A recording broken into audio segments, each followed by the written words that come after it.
Bonsoir tout le monde. Est-ce que tout le monde va bien?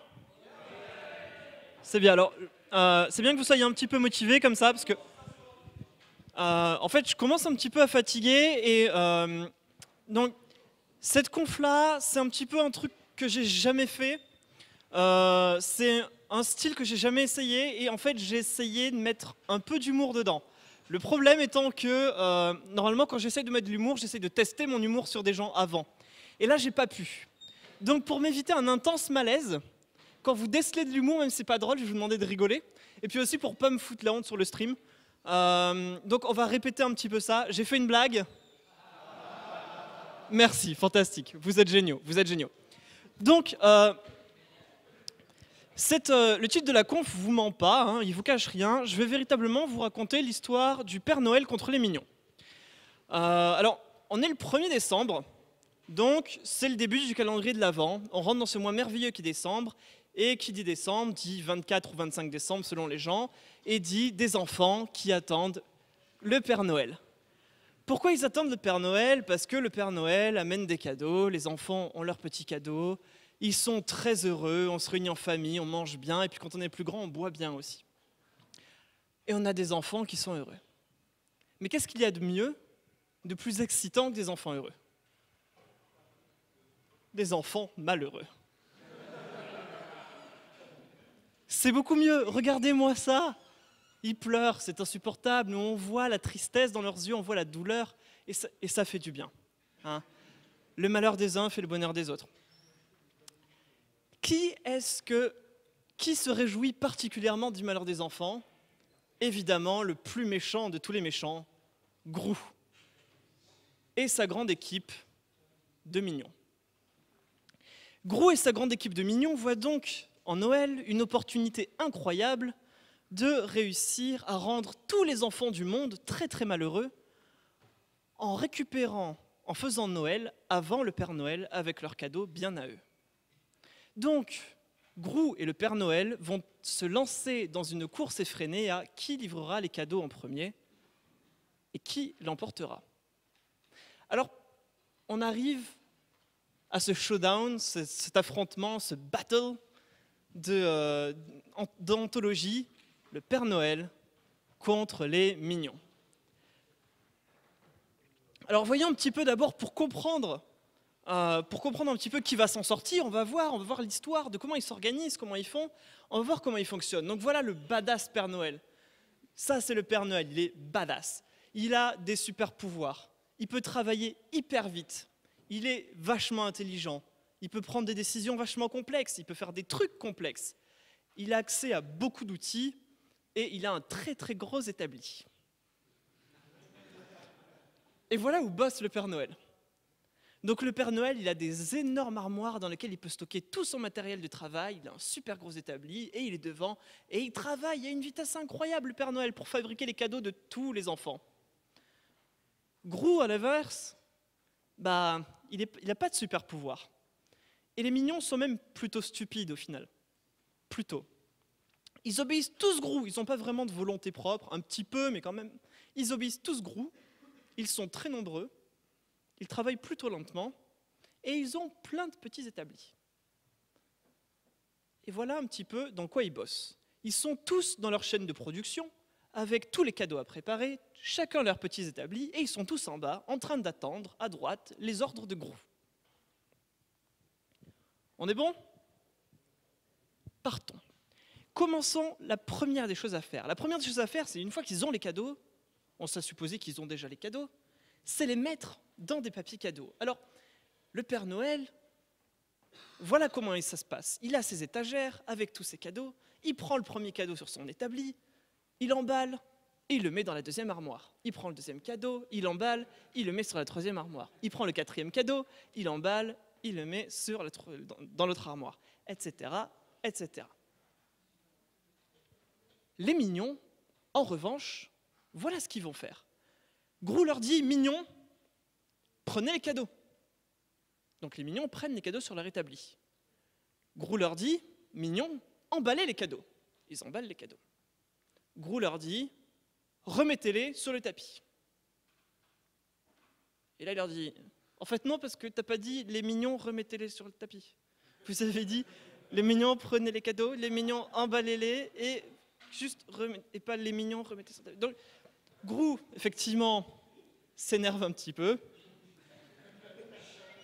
Les mignons obéissent parce qu'ils ne veulent pas s'attirer les foudres de Grou, et les cadeaux sont emballés. Une fois qu'ils ont ça, le Père Noël, une fois qu'ils ont leurs cadeaux, le Père Noël doit préparer sa route pour aller livrer les cadeaux. Les routes, il fait nuit, il y a de jolies lumières, les décorations sont jolies, les gens sont heureux, les gens mangent des bons gâteaux. Et puis, ding dong, les cloches sonnent. Et quoi? Non. Non, je ne crois pas avoir dit ding dong. Non.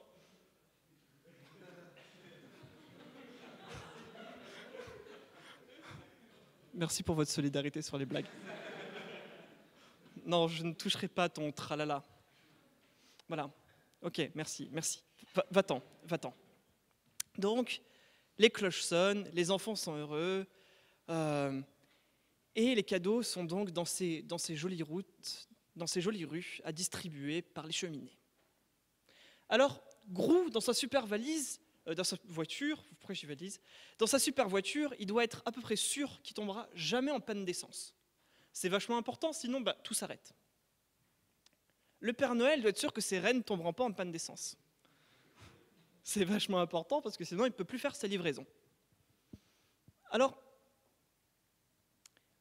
le Père Noël prend une liste de tous les endroits qu'il va visiter et il écrit dans chacune des cases combien il a consommé d'essence depuis l'endroit précédent. Alors quand c'est un nombre négatif, c'est qu'il perd de l'essence. Et puis quand c'est un nombre négatif, ça veut dire qu'en fait, il a fait le plein. Hein? Oui, quand il est positif, il a fait le plein. Quand c'est négatif, c'est qu'il n'a pas fait le plein, il est en train de perdre de l'essence. Et donc, il veut être sûr qu'à aucun moment, il va manquer d'essence. Donc, qu'est-ce qu'il fait? Il regarde le premier nombre, et puis il va l'additionner au deuxième. Il prend le deuxième, et il additionne avec le troisième. Et il continue. Et il fait, comme ça, une petite somme cumulée.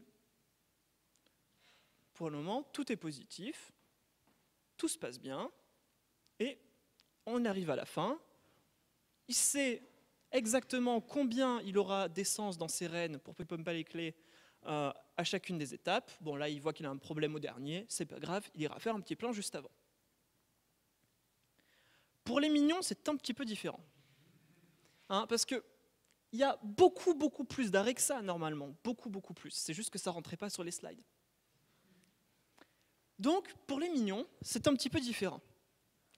Grou, il ne réfléchit pas aussi vite que les mignons. Il n'est pas aussi intelligent il réfléchit pas aussi vite que le Père Noël. Il n'est pas aussi intelligent que le Père Noël.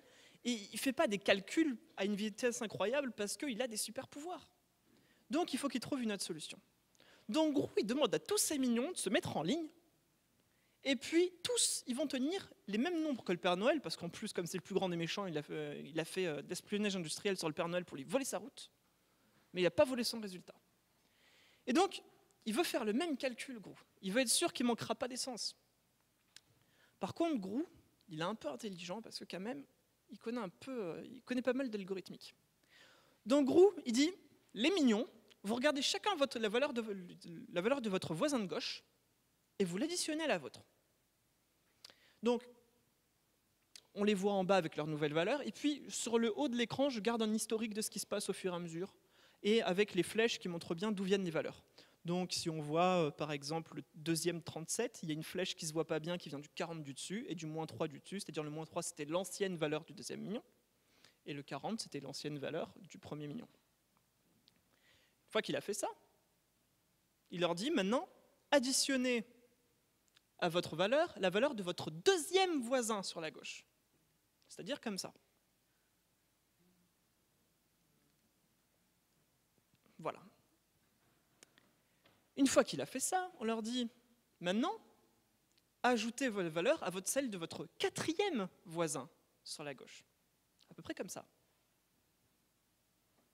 Et ensuite, il leur dit, maintenant, additionnez la valeur de votre 8e voisin sur votre gauche. Et on aboutit bien, avec le même moins 3 final, on aboutit au même résultat. Donc, tout est réussi. Le plan démoniaque de Grou peut toujours continuer à avancer.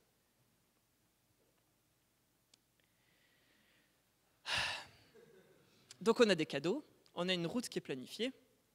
Maintenant, le problème, c'est que parfois, les cadeaux, ils sont fragiles et ils cassent. Alors, c'est très triste pour le Père Noël si les cadeaux cassent, parce que les enfants ne sont pas heureux. C'était triste pour Grou si ces cadeaux cassent, parce que ces cadeaux infâmes seront cassés, et finalement, l'enfant ne sera pas si déçu que ça de recevoir un mauvais cadeau s'il est cassé. Donc, c'est très important pour les deux. Donc, le concept, c'est que quand on a des cadeaux qui sont fragiles, on va simplement les mettre dans des emballages un petit peu spéciaux pour compenser un peu la fragilité du cadeau.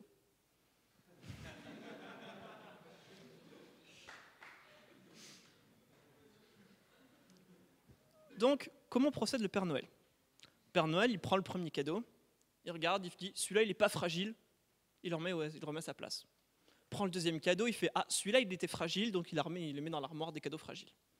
Il regarde le troisième, il lui fait « celui-là aussi, il est fragile », il le met dans l'armoire des cadeaux fragiles. Et ainsi de suite, ainsi de suite. Très, très intuitif. Pour les mignons, c'est encore différent parce qu'il y a vraiment beaucoup, beaucoup de cadeaux. Alors, Grou, comme d'habitude, donne les instructions, les mignons attendent, et Grou leur dit « mignons, prenez les cadeaux ». Alors les mignons prennent leurs cadeaux sur leur établi. Puis Grou leur dit « les mignons, si le cadeau est fragile, remettez-les sur le tapis ». Et là, tous les mignons, qu'est-ce qu'ils vont ? Ils vont se ruer, tous les mignons qui ont un cadeau fragile vont se ruer sur le tapis avec leur cadeau. Ils sont très nombreux, ils font un peu le bordel, et puis fatalement, ils se rentrent tous dedans, tout s'éclate. Ils se rentrent dedans, c'est un peu le bordel. Et donc, fatalement, tous les cadeaux cassent, donc ça ne marche pas. Deuxième prise.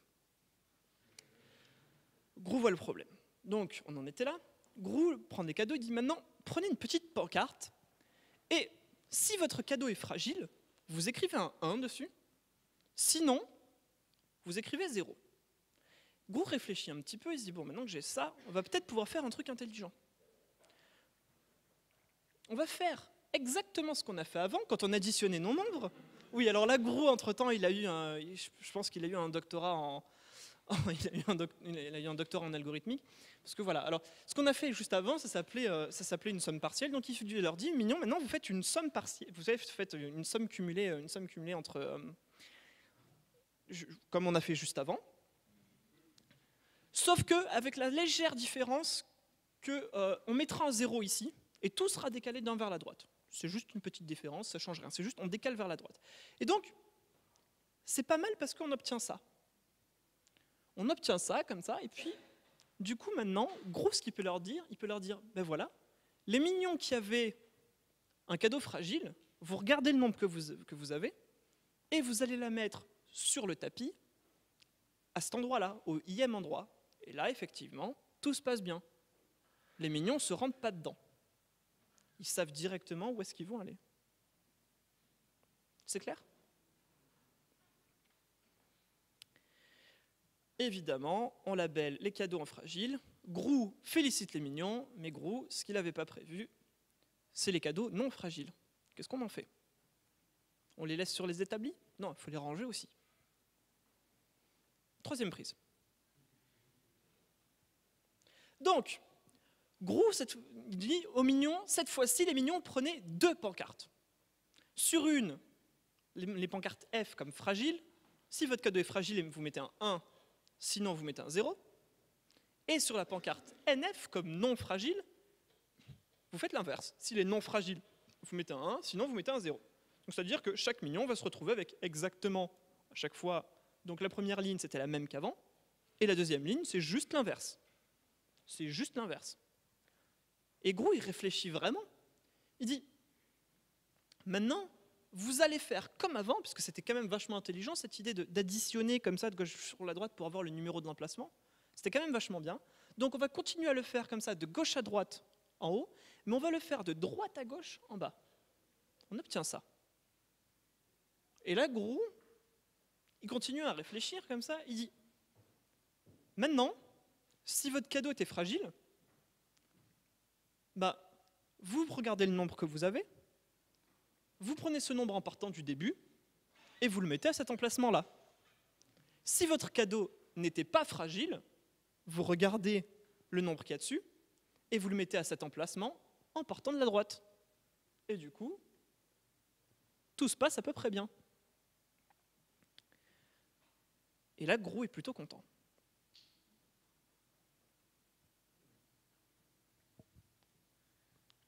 Maintenant, le problème, c'est que les cadeaux, il va falloir aller les distribuer.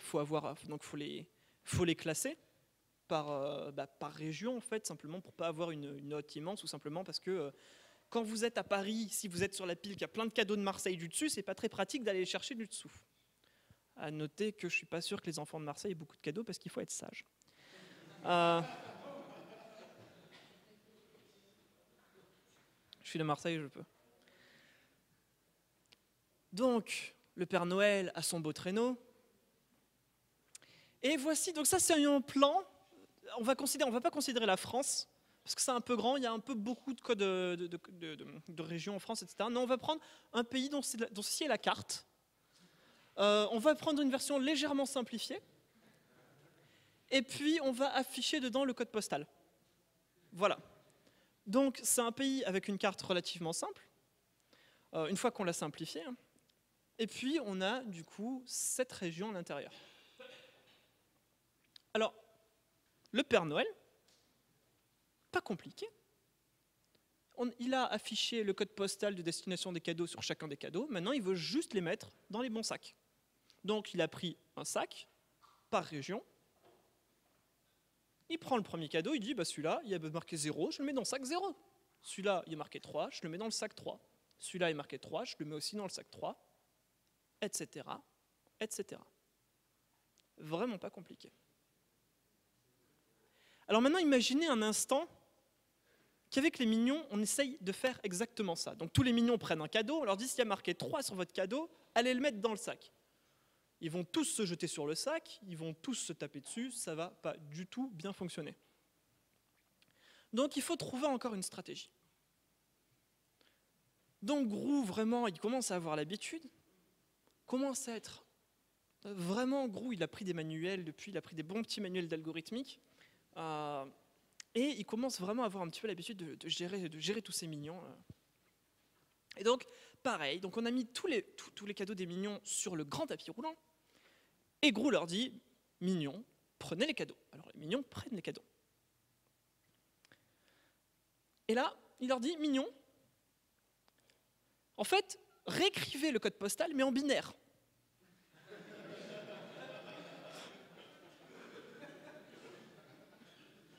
Voilà, Grou, il a vraiment mangé des processeurs depuis. Il a compris depuis la première étape qu'il fallait qu'il soit à fond sur ces algorithmes de mignons s'il voulait battre le Père Noël. Donc vraiment, là, Grou, il a carburé. Donc, j'ai pas écrit avec des 0 et des 1, qui sait pourquoi?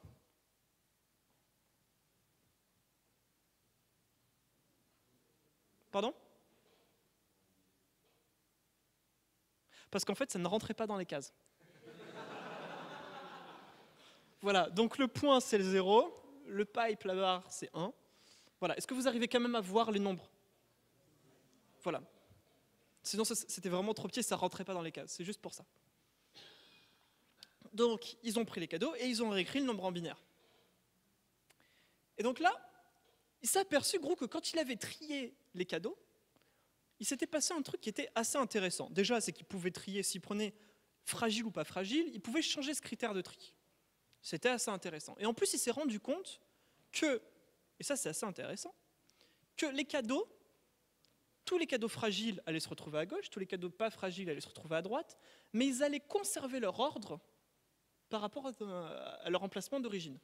C'est-à-dire que si j'avais un cadeau fragile en position 2, un cadeau fragile en position 4, et que j'avais 2 cadeaux non fragiles entre les deux, un seul, en position 3, et ben celui qui était en 2 allait être directement précédent suivant 4. On garde l'ordre relatif des cadeaux. Donc Roux a remarqué ça, et il commence à dire, bah, voilà les mignons en fait, vous regardez le dernier bit du code postal, et si c'est en 0, vous allez le mettre exactement comme on a fait à gauche, comme on a fait juste avant, pour trier les fragiles ou les pas fragiles, vous allez les mettre à gauche du tapis roulant, et s'il finit par un 1, vous le mettez à droite du tapis roulant. Donc les mignons font ça. Ils réutilisent la même astuce avec les pancartes, la double pancarte, calcul sur la droite, calcul sur la gauche, etc. On est d'accord, ils recalculent tout comme ça. C'est juste que j'ai déjà 200 slides d'animation. Ça m'a pris une putain de semaine à faire. Sans compter que j'avais des calculs qui étaient faux. Donc, à un moment donné, je suis masochiste, mais quand même.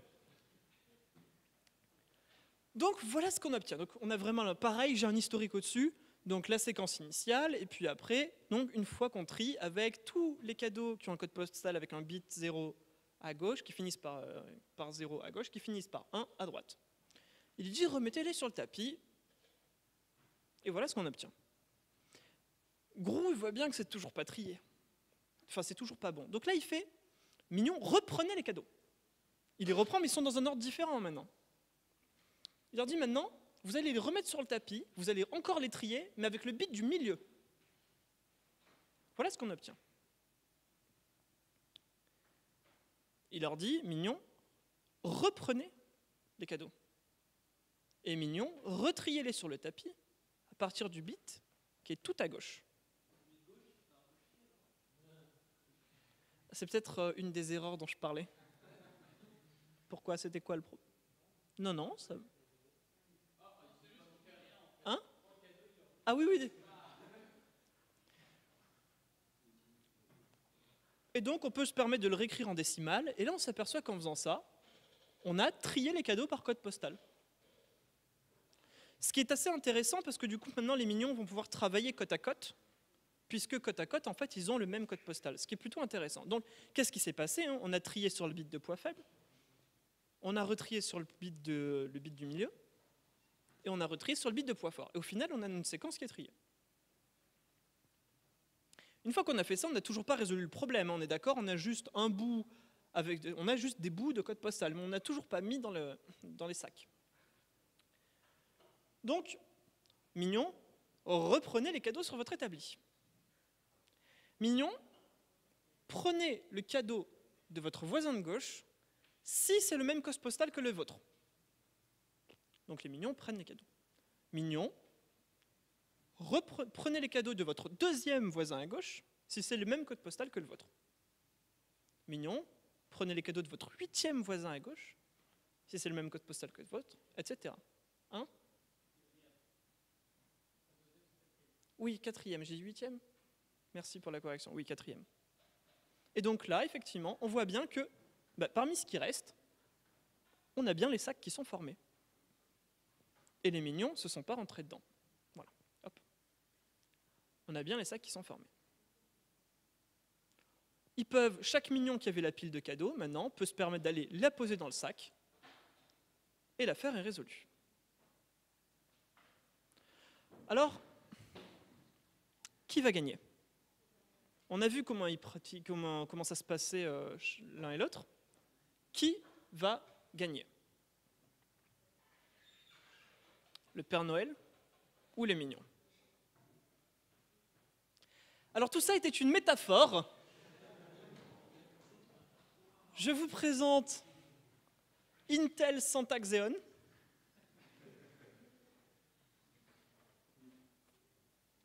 Ça aussi était une métaphore. Les armoires, c'est votre mémoire principale. Le gros établi, c'est le cache, et puis les registres et tout ça. Et puis le Père Noël, c'est l'unité de calcul. Qui sont les mignons? Sauf ceux qui savent déjà, parce que je leur en ai parlé. Qui sont les mignons? Oui. Les mignons sont un GPU. Exactement. Donc, de la même façon, c'était une métaphore. Là aussi, c'était une métaphore. Ceci Le gros tapis roulant, c'était la mémoire globale. Ensuite, chaque établi, c'était de la mémoire par thread. Et puis, chaque mignon, c'est un thread parallèle. Grou donnait le programme exécuté par tous les threads en parallèle. Alors, CPU, en vrai, un GPU, c'est un petit peu plus compliqué, en vrai. C'est à peu près comme ça.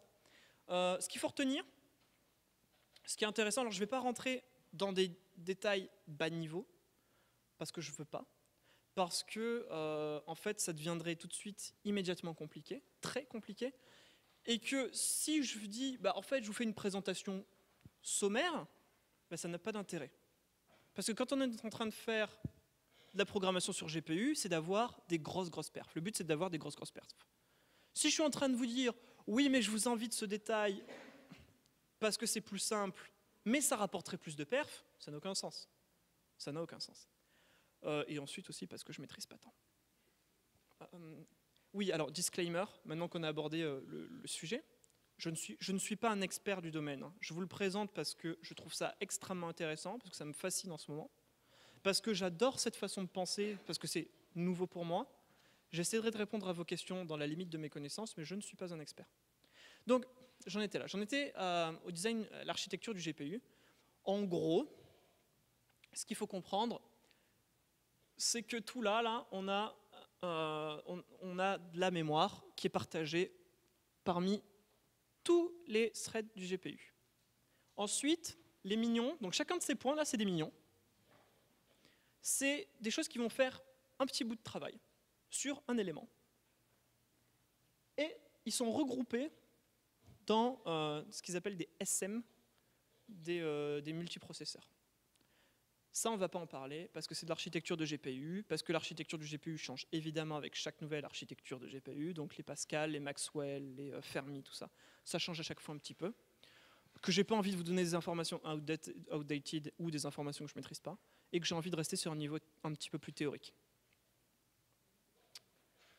Donc on veut savoir qui a gagné. Donc il faudrait savoir, en fait, pour savoir qui a gagné, il faudrait savoir qui est allé le plus vite. Pour aller plus vite, pour savoir si on va vite, il y a un outil que vous connaissez bien, enfin, j'espère, c'est la complexité. La complexité, c'est cette théorie merveilleuse qui permet un petit peu de prévoir le temps d'exécution d'un programme. La complexité a vraiment du sens pour les CPU et un peu moins pour les GPU. Donc petit rappel immédiat sur des notions de complexité. Si on a un algorithme qui fait un certain nombre d'opérations pour une donnée de taille n, si on passe cette donnée qui était de taille n, une taille n plus 1, et qu'on fait un certain nombre constant de calculs en plus, c'est que cet algorithme était en temps linéaire. C'est-à-dire que, en gros, j'ai un facteur constant,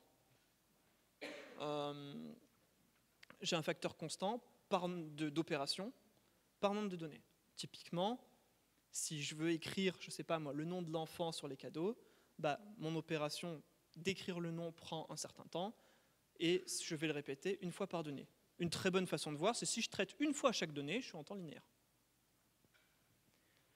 Maintenant, si quand j'ajoute une donnée, je rajoute encore un nombre d'opérations qui dépendait du nombre de cadeaux que j'avais déjà, mais une seule fois, comme si en ajoutant un cadeau, je devais re-regarder tous les précédents, je suis en temps quadratique. Ok, ça normalement c'est juste des rappels. C'est-à-dire, par exemple, opération en temps quadratique.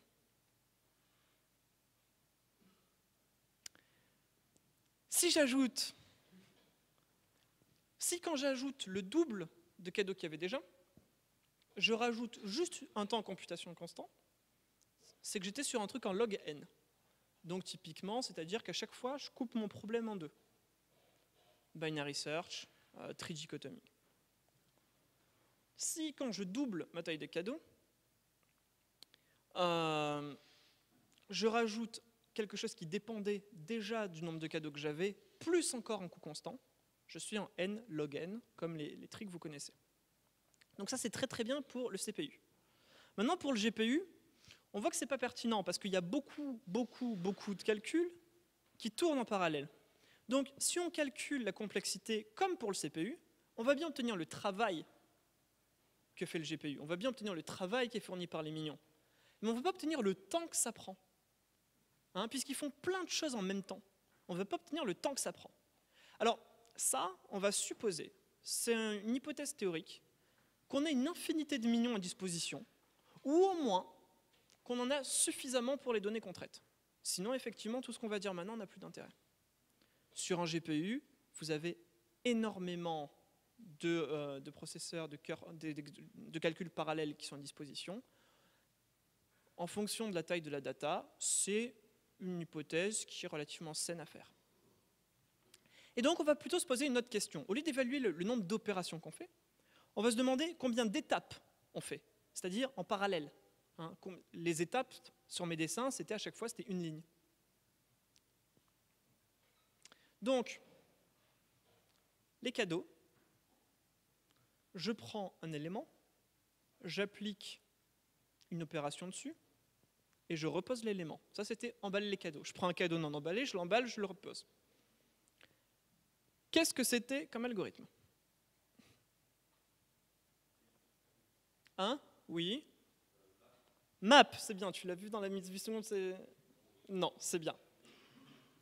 C'est map. Donc, map, effectivement, donc je vous mets le typage en Haskell parce que je trouve que c'est clair, ça me plaît.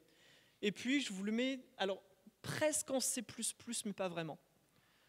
Pourquoi pas vraiment? Parce que j'essaye, c'est pas le vrai type de std transform qui est fourni dans la STL, c'est juste que c'est un type qui se lit bien.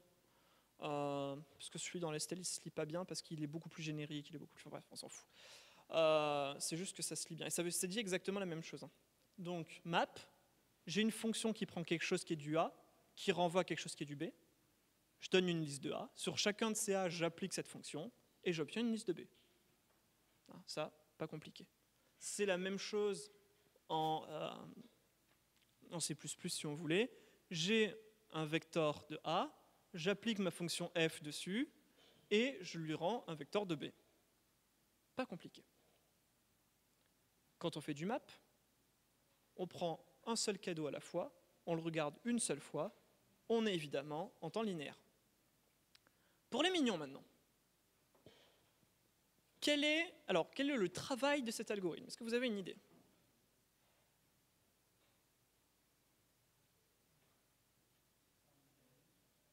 Tu m'as dit n? Pourquoi?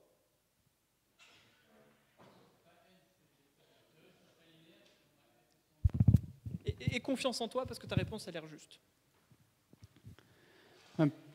Parce qu'a priori, ça serait... moi, je pensais que c'était linéaire. C'est le nombre d'opérations plutôt que le nombre d'objets à gérer. On est tout à fait en temps linéaire parce que le CPU, il va faire autant d'opérations que ce qui est de cadeau. Le GPU va faire autant d'opérations que ce qui est de cadeau. Ça, on est tous d'accord. Maintenant, quel est non plus le travail fourni par le GPU, mais le nombre d'étapes nécessaires pour le GPU? Quelle est la complexité de ce truc-là? Oui, c'est du temps constant, puisqu'il y a à chaque fois une seule étape. Tous les threads prennent la data à laquelle qu'ils ont affectée, ils font leur opération tous en même temps, et ils reposent. Donc effectivement, on est en temps constant. Le deuxième exercice qui était de calculer l'essence. Quel est cet algorithme? Je l'ai un petit peu dit.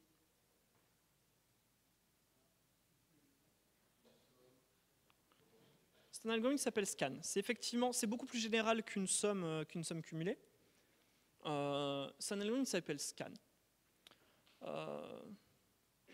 Oh le vilain, j'ai pas changé, il n'y a pas écrit transform, vous le voyez pas. Il y a écrit partial sum, ou préfixe sum plutôt. Et donc c'est effectivement ça. Donc c'est une opération, donc l'opération d'addition qu'on avait avant, on peut mettre en réalité n'importe quelle opération à la place. Quand on fait, vous vous souvenez quand je vous ai dit, on est juste décalé de 1 vers la droite, on met un 0 tout à gauche. Ça c'est parce qu'il faut un élément qui soit dit neutre par rapport à cette opération-là. Donc c'est-à-dire que mon élément neutre, mon opération est x pour envoi x, comme le 0 avec l'addition, comme le 1 avec la multiplication. Ça forme un monoïde, c'est fantastique. Et donc, voilà le prototype ici. Donc, j'ai un certain type pour mon 0. Ensuite, je prends des éléments, je passe les deux là dans cette fonction, mon opérant de gauche, mon opérant de droite, je récupère un résultat et je le stocke au fur et à mesure que j'avance dans mon vecteur. Ce qui est très important, c'est qu'il faut que la fonction en question soit associative. C'est qu'il faut que je puisse reparentéser mon expression comme je veux. Sinon, ça ne marche plus. Évidemment, on l'a bien vu, le Père Noël passait une fois sur chaque nombre. C'était une opération qui était en temps linéaire. Maintenant, pour les mignons. Ah, c'est un petit peu plus intéressant. Quel est le travail fourni par le GPU? Oui. C'est du log de n. Es-tu sûr de toi? Je parle bien du travail. Oui. Le travail est en n et les étapes sont en log de n. Il y en a un des deux qui est juste.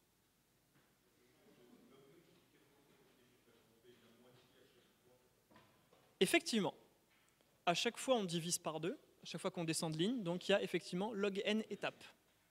Maintenant le travail, j'ai entendu?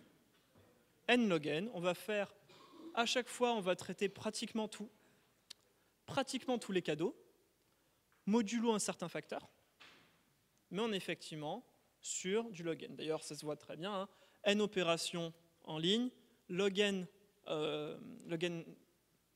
opération colonne, log n ligne, n fois log n.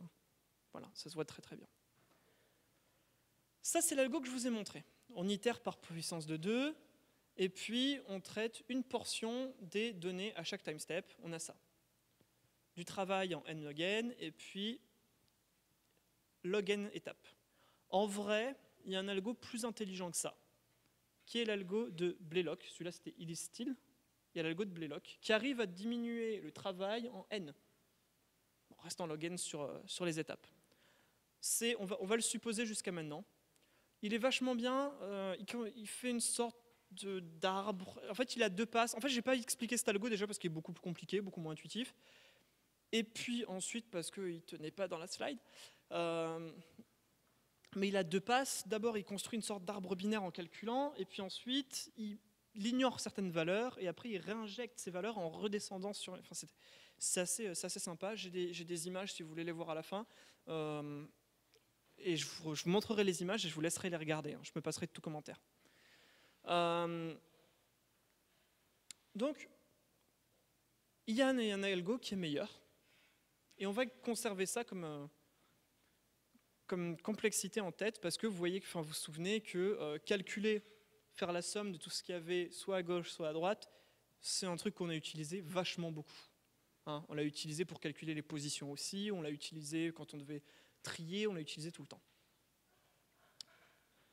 Donc, 3e exercice qu'ils ont eu à faire. Trier les cadeaux. Si je suis le Père Noël, quelle a été la complexité de cet exercice? N. Je prends un cadeau, je regarde où il va.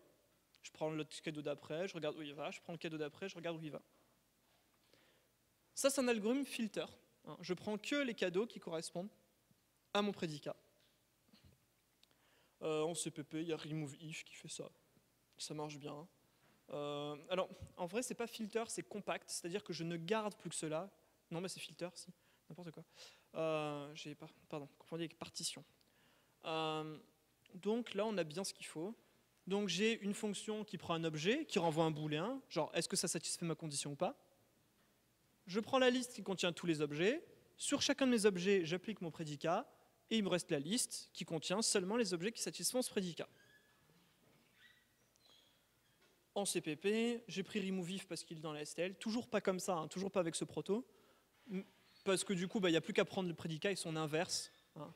Je le supprime s'il ne satisfait pas le prédicat, et j'obtiens bien mon compact. On traite une seule donnée une fois. On obtient bien du temps linéaire. Maintenant, pour les mignons, c'était encore un peu différent. Est-ce que vous avez une idée?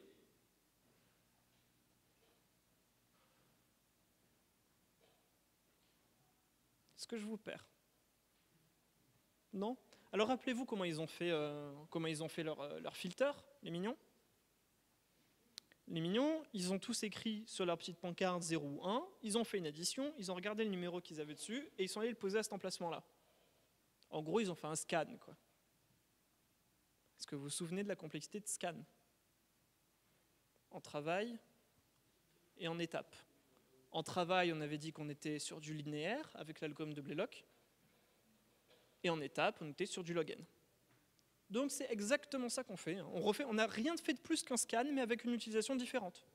Juste on a écrit un 0 ou un 1, on a additionné, on a regardé le nombre, on l'a mis à l'emplacement qui était indiqué par ce nombre-là.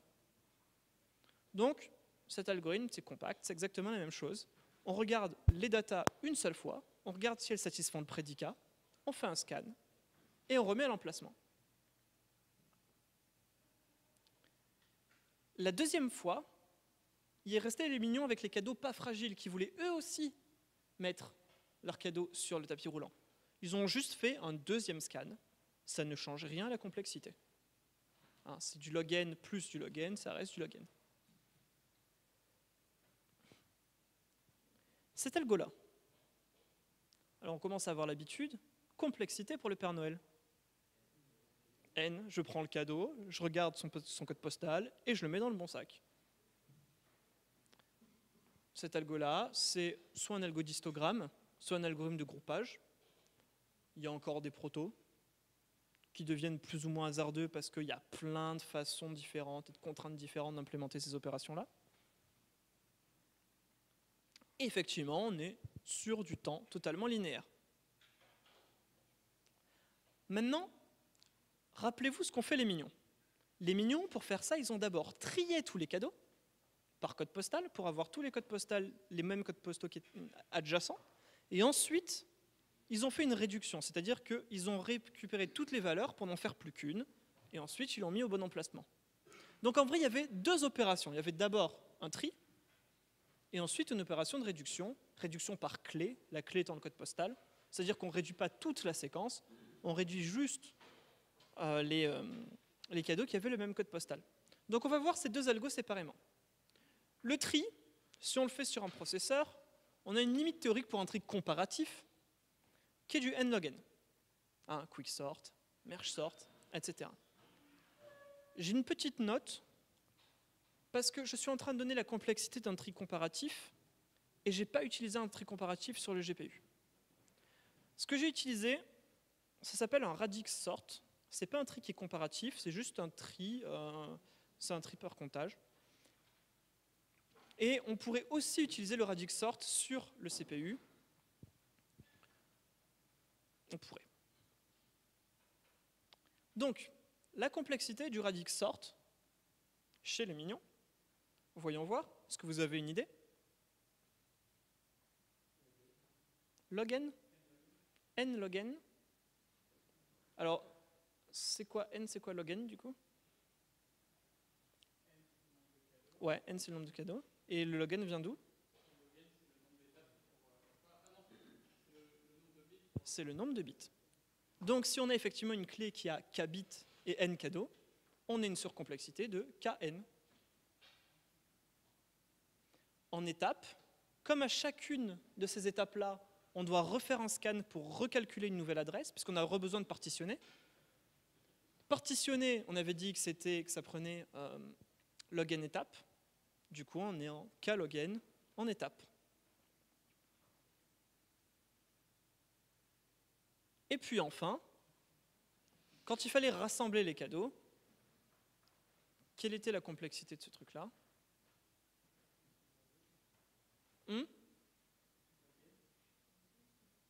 Tout à fait. Log n étape et n en travail. Puisque log n, pourquoi? Parce qu'à chaque fois, on divise par deux. Vous avez vraiment cette idée. Je prends voisin de gauche, je prends 2 fois le voisin de gauche, 4 fois le... Oui.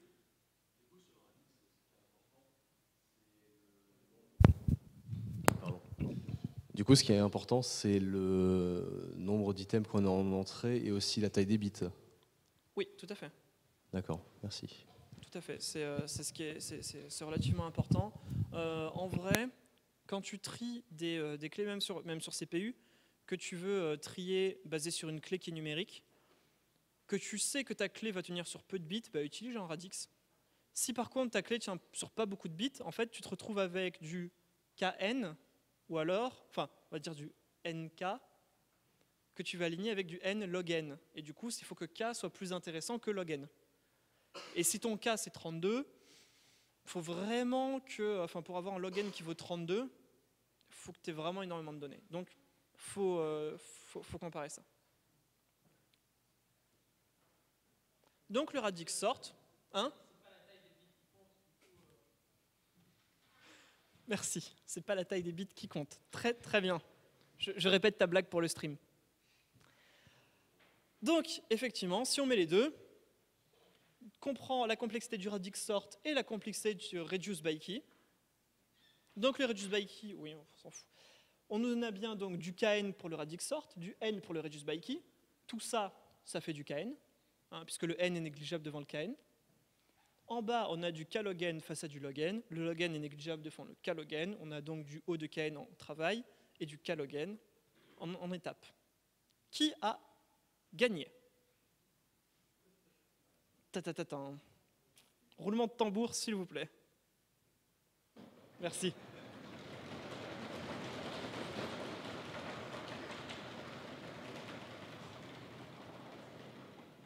Je me demandais combien de temps vous allez durer. Donc, on va refaire rapidement un résumé. En bas, les cadeaux, on était du O de N comparé à du O de 1. On était à du N face à du N log N sur le calcul d'essence. On était sur du partitionnement de fragile ou pas fragile à du N pour le Père Noël contre du log N chez les mignons. Pour les codes postaux, on était à du N chez le Père Noël contre du K log N chez les mignons. En total, on est chez du N sur le Père Noël et du K log N contre les mignons. Mes amis, ils ont gagné.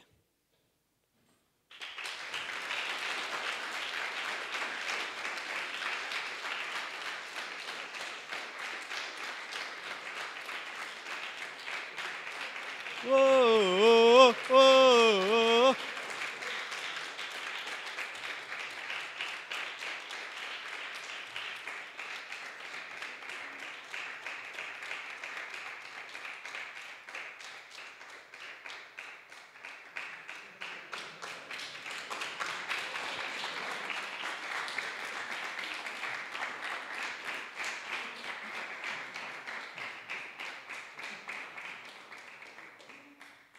Et après, on me demande pourquoi je veux me barrer de cette école. Voilà. Est-ce que vous avez des questions?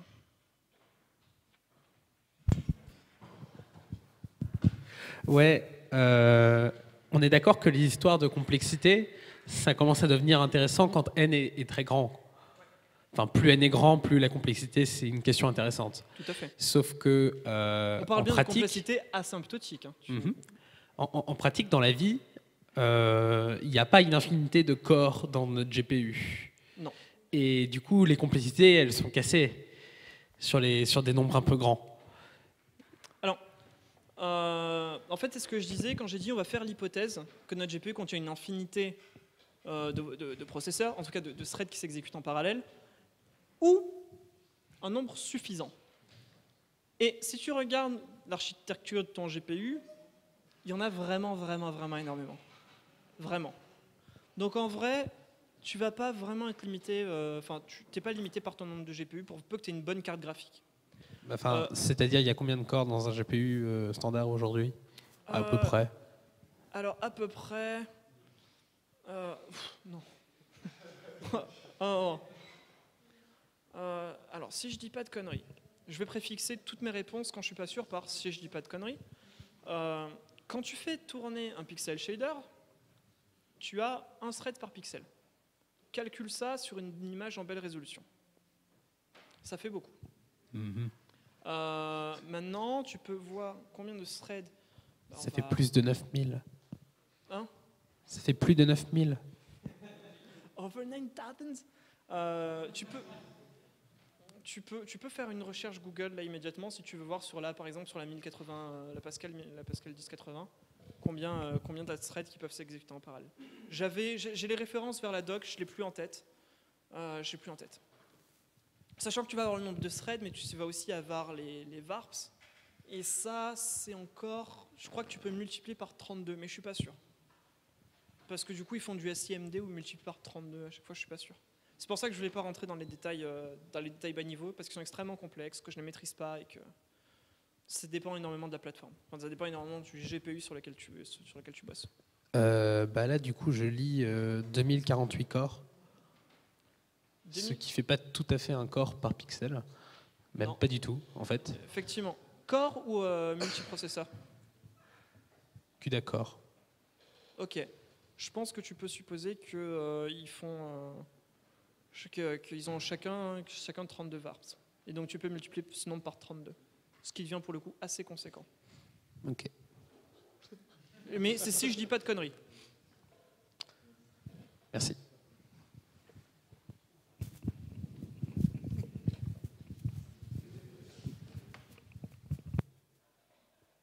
Alors, je suis dans la version initiale du talk, Gunther, il faisait sa chanson et je vous diffusais la chanson.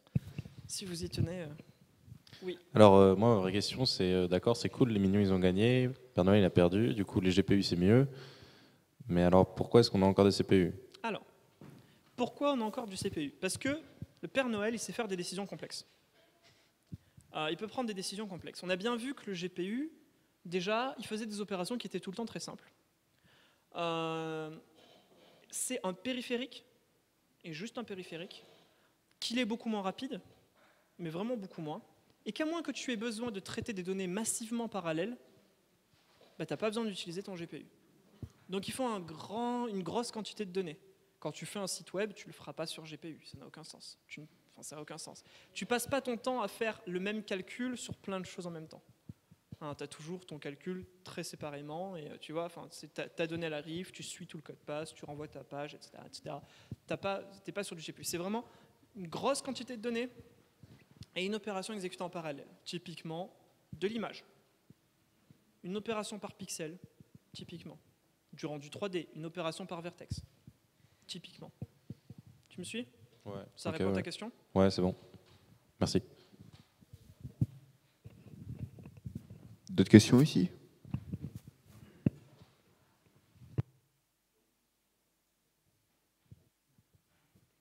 Merci. Ah, question? Non? Merci beaucoup.